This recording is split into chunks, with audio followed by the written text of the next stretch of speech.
Hello everyone, in this video we're going to learn how to graph the function absolute value of f of s and f of absolute value of s from the function f of s. Alright, first we're going to learn how to graph the function absolute value of f of s from the function f of s. So to graph the absolute value of f of s from f of s, we have three steps right here. Step number 1. Keep the part of the graph that is above the axis the same, which is right here. Right? If this guy is above the axis, you need to keep it. Now, step number 2. Reflect the part below the axis upward across the axis. Alright, so if this guy is negative, you need to check the reflection. Right? Step number 3. The result is a graph where all y values are non-negative. Alright, let's take a look at example number 1. Question A. Step number 1, we need to keep the part of the function above the axis, which is this one.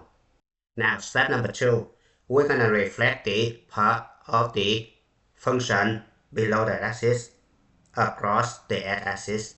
Now we have three portions that below the axis. It can be right here.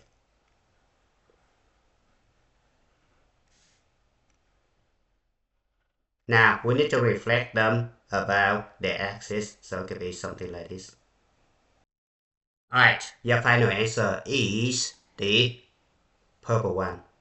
Now let's move on to question B. This is the function of the sine function.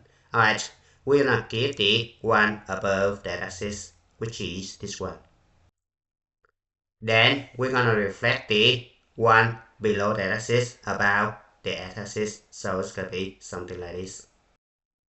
Alright, your final answer is the purple one. Now question C, this is the function cosine x. We're gonna keep the one above the axis. Then we're gonna reflect the one below the axis across the x-axis, so it could be something like this.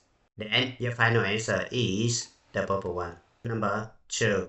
Graph the function f of absolute value of s from the function f of s. Step number 1. Keep the part of the graph where s greater than or equal to 0 the same. The key idea right here, absolute value of s equal s if s greater than or equal to 0. We need to keep this one, right? Reflect that right side portion across the y-axis. Look at this one right here. So we're gonna translate this one into this guy right here. So we have this one, right?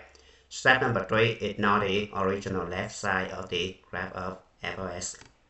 Alright, look at example number 2 right here. Now step number 1, we're gonna keep the right side of the y-axis, so we're gonna skip this guy. Then we're gonna reflect this guy about the y-axis. We just ignore the left hand side right here. Then the orange one is your final answer. Now let's move on to question B. f of s equals sine x.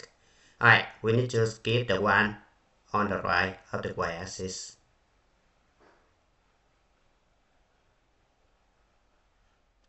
Then we're gonna reflect this one about the y-axis. This one is your final answer. Now question C. This one is the function of the cosine x. We're gonna keep the one on the right of the y-axis.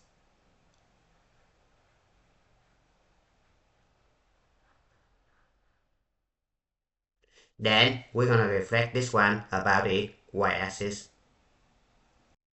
Why is the new one is the same as the original one? Because the function f of s equals cosine s is the even function. The even function always reflects about the y-axis. That's why the new one and original one are the same.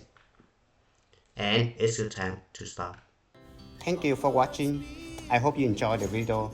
Remember that if you failing to prepare, you're preparing to fail. We rise like tall buildings as the chemicals they take us higher. The night's young and it's just begun. She puts her hand in